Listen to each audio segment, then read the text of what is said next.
हल्द्वानी के महिला हॉस्पिटल में कुमाऊं आयुक्त दीपक रावत ने छापा मारा, जहां पर उनको कई खामियां देखने को मिली। हॉस्पिटल में स्टाफ की मौजूदगी को लेकर बायोमेट्रिक की व्यवस्था खराब है।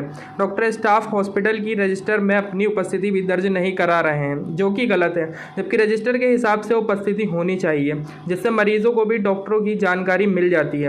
वहीं उन्होंने कहा कि मरीजों को दवाइयाँ बाहर से लिखी जा रही हैं, जबकि सरकारी हॉस्पिटल में जन औषधि केंद्र बनाए गए हैं, जहाँ पर बहुत इमरजेंसी दवाइयों को छोड़कर सामान्य बीमारियों की दवा जन औषधि केंद्र से ही दिए जाने का प्रावधान है, लेकिन बाहर से दवाइयाँ लिखी जा रही हैं। महिला हॉस्पिटल में तैनात डॉक्टर को रामगढ़ में रिलीव कर दिया गया था, लेकिन वे अभी तक ड्यूटी ज्वाइन नहीं कर पाए हैं और ना ही कुछ पता है, जो कि बड़ी लापरवाही है। ऐसे में उन्होंने संबंधित अधिकारियों को जवाब देने को कहा है। देखिए, माननीय मुख्यमंत्री जी ने निर्देश दिए हैं समय समय पे हमारे डीएम्स, एसडीएम्स और कमिश्नर भी औचक निरीक्षण करें और ये देखें कि जिनको काम करना है वो आ रहे हैं या नहीं आ रहे हैं। बहुत पहले ही बायोमेट्रिक व्यवस्था के ऑर्डर्स भी हो गए थे, तो आज महिला अस्पताल में देखने आया हूँ तो बायोमेट्रिक मशीन तो यहाँ पे काम नहीं कर रही है।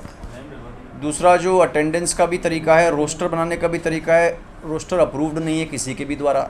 रोस्टर मात्र व्हाट्सएप पे ही है, जबकि वो पब्लिक के लिए भी अवेलेबल होना चाहिए, कौन डॉक्टर साहब हैं, कौन डॉक्टर साहब नहीं हैं।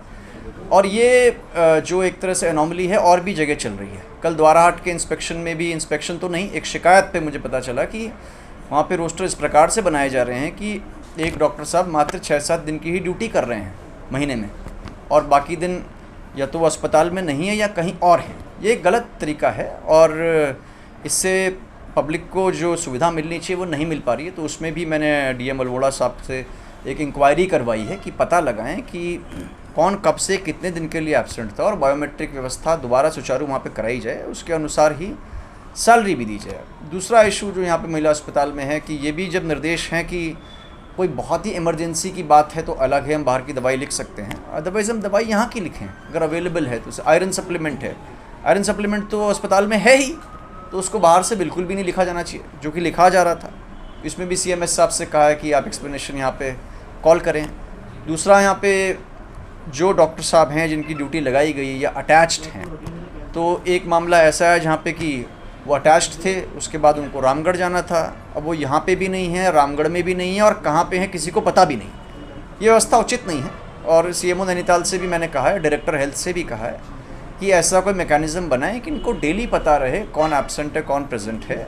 दूसरी बात यह है कि छुट्टियों की आवश्यकता हो सकती है, हर किसी की अपनी कोई इमरजेंसी हो सकती है, उसके लिए लीव्स अलाउड भी हैं, लेकिन किसी को पता ही ना हो कौन कहाँ है, ये एक गलत चीज़ है और इसे ठीक होना चाहिए। डिजिटल युग में खबरों से खबर तक हम हैं आपके साथ। ताज़ा खबरों को जानने के लिए हमारे चैनल को लाइक और सब्सक्राइब करें। यदि आपके आसपास कोई घटनाक्रम या ऐसी कोई जन समस्या है तो हमें ज़रूर भेजें।